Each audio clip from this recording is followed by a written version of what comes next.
What plan do you have to address the affordable housing? What plan do you have to address affordable housing? So far, I'd like what Garden Rice has proposed. What are the challenges?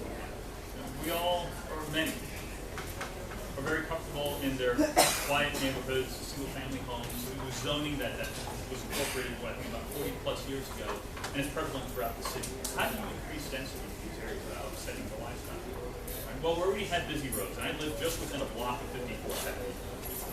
Property values along 54th are significantly less than ours, just one block in. And it makes sense. It's busy, people are running 40, 50, 60 miles an hour, there's no sidewalk space. Why do we have homes along that road? Why don't we make that multi-use? Why don't we put storefronts, offices, build condos, build apartments? People that live and work in those areas expect to have traffic, want traffic. And I, as a resident of these quiet neighborhoods, like to be able to walk and enjoy some of those amenities. So we have plenty of busy quarters. I would start with that. And of course, you go to the trop, make sure it's mixed use, all these other development opportunities that we have to do. So there it is. Ms. Hirsch, what is your opinion of the South Side CRA? Well, the CRA is gentrification. So the CRA is when a developer can go in, buy up a little bit of land, raises the value of the homes on that land, and the taxes go up, and that is put into a little fund. And I think it is a slap in the face of the black community because it makes it look like they want to say that it's something for the black community, but it's $60 million over 30 years. That's all. When they just spent $85 million to build a police station.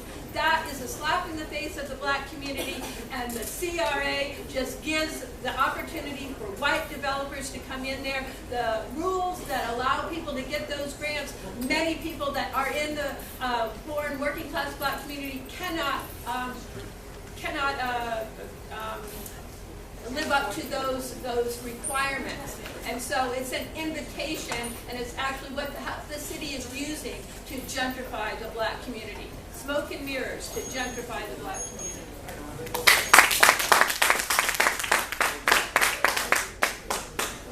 I want to use my wild card to address that. First of all, when we look at the funds that were used to build the police stations, they were not CRA funds, so comparing apples. So let's go ahead and show that. Second of all, when you look at the CRA, it was actually intended to reduce light poverty. And yes, I'm in agreement that the CRA funds have not been used as they were intended. And I'm so glad to actually have a seat at the table to assure that our city, our administrators, and those that are trying to misuse those funds understand the voices and they hear the residents as to what should be done with those dollars. For my placement on CAC, I've been able to block and stop some of those dollars and how they're being misused. Now, I'm using this platform to ask you, the citizens and the residents of the city of St. Petersburg, join me, come to those CAC meetings, let them hear and understand what it is that you want to see done with those dollars. They're regulated like most federal funds, but they are not funded the same way as those dollars for the police station. But I'm using this time to ask you, please become involved in this field.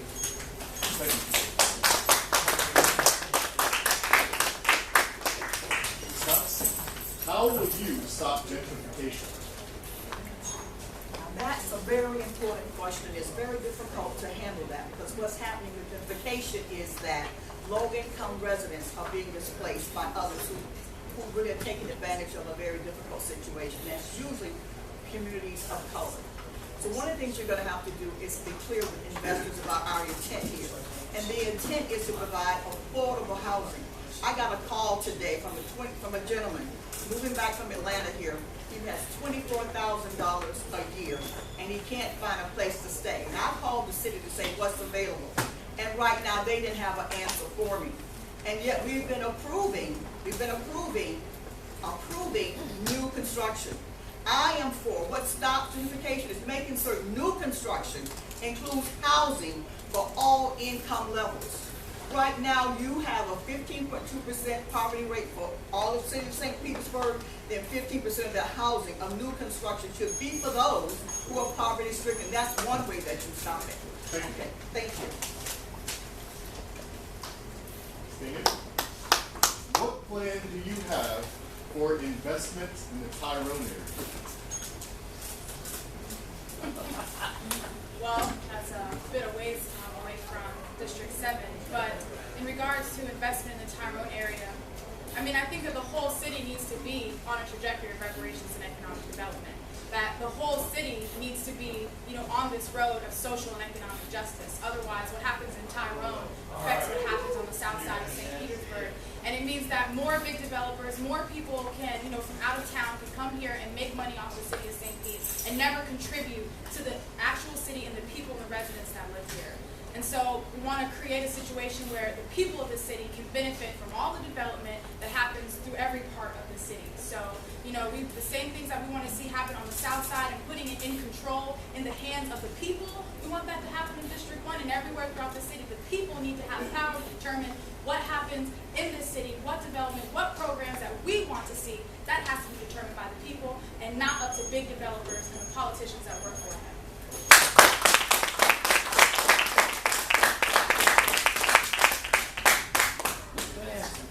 Ms. Big Sanders, given the importance of jobs and the $52,000 starting salary for police recruits, would you support requiring more than a GED high school diploma for those positions? That's our last question we've got right here. Can you repeat the question? Sure. Given the importance of the job and the $52,000 starting salary for police recruits, would you support requiring more than a GED or high school diploma? Yes. Statistics have shown that police forces that have a higher proportion of their police that have bachelor's degrees or higher perform better, more reliable, or more calm under pressure. Just comes with a 4-year degree. The numbers bear it out. Now, I would propose one step more. I would say that those that we have in the force do have to help get that back.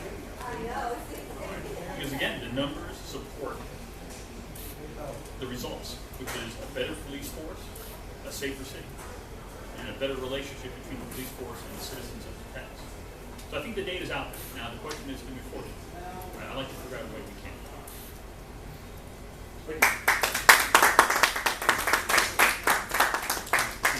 Before we go into the 1-minute closing, we had one question. If there was questions for the other candidates, the question was directed to one particular candidate at midway, which is always at the end. We're going to ask that question.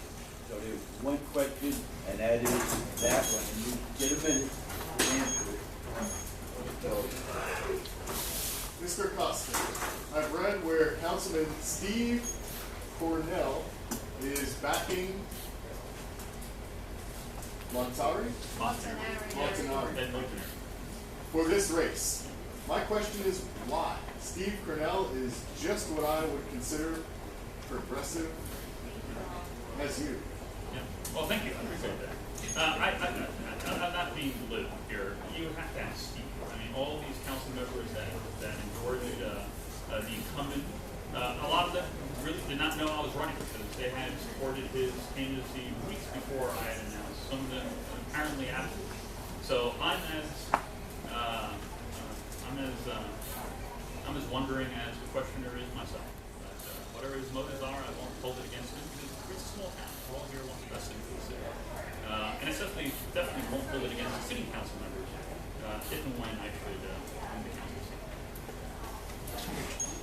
okay, now we're going to closing for 1 minute, and if you've been a little bit over, we got time, so I'll be a little careful. Try to keep it to a minute or close to it.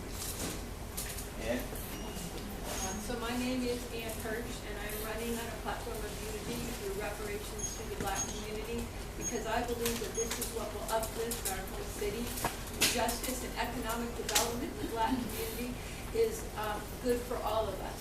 the white community has been built at the expense of the black community, and we have an opportunity to rectify that. We have an opportunity to have our city return the land under the dome, return Jordan Park, hands off Jordan Park, to establish black community control of the police, to fix the rigged election system that we have that is anti-black. And I believe all of these things that are in their platform, there's 10 points in the platform, that it will uplift our whole city. And we can be the first city to take this stance. We can be a model city, and from there, other cities will want to come and see what we're doing and how we made a just and economically sound black community